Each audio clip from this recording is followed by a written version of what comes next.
বিএনপির ভারপ্রাপ্ত চেয়ারম্যান তারেক রহমান দলের পূর্ণাঙ্গ চেয়ারম্যান হিসেবে ঘোষণা দেওয়ার বিষয়ে আলোচনা হতে পারে বিএনপি স্থায়ী কমিটির জরুরি বৈঠকে। আজ শুক্রবার রাত 9:30টায় গুলশান বিএনপির চেয়ারপারসনের রাজনৈতিক কার্যালয়ে এ বৈঠক অনুষ্ঠিত হবে। এতে সভাপতিত্ব করবেন তারেক রহমান নিজেই। দলের স্থায়ী কমিটির সদস্য ইকবাল মাহমুদ টুকু এক গণমাধ্যমকে জানান, রাতে স্থায়ী কমিটির জরুরি বৈঠক ডাকা হয়েছে, তবে বৈঠকের আলোচ্য সূচি সম্পর্কে তিনি বিস্তারিত কিছুই জানাননি। বেগম খালেদা জিয়ার মৃত্যুর পর বিএনপির চেয়ারপারসন পদ শূন্য হয়। বর্তমানে তারেক রহমান ভারপ্রাপ্ত চেয়ারম্যান হিসেবে দায়িত্ব পালন করছেন। দলীয় সূত্র জানায়, আজকের বৈঠকে তাকে পূর্ণাঙ্গ চেয়ারম্যান হিসেবে ঘোষণা দেওয়ার বিষয়টি আলোচনায় আসতে পারে। বিএনপির গঠনতন্ত্র অনুযায়ী ভারপ্রাপ্ত চেয়ারম্যান স্বয়ংক্রিয়ভাবে চেয়ারম্যানের দায়িত্বপ্রাপ্ত হলেও দলীয়ভাবে এখনও আনুষ্ঠানিকভাবে ঘোষণা আসেনি।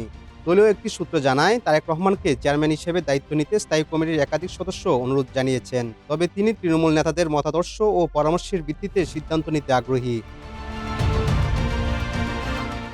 এদিকে সংসদ নির্বাচনে রাজনৈতিক দল ও প্রার্থীর আচরণ বিধিমালা ২০২৫ অনুযায়ী কোনো নিবন্ধিত রাজনৈতিক দলের মনোনীত প্রার্থী কেবল বর্তমান দলীয় প্রধানের ছবি প্রচার সামগ্রীতে ব্যবহার করতে পারবেন।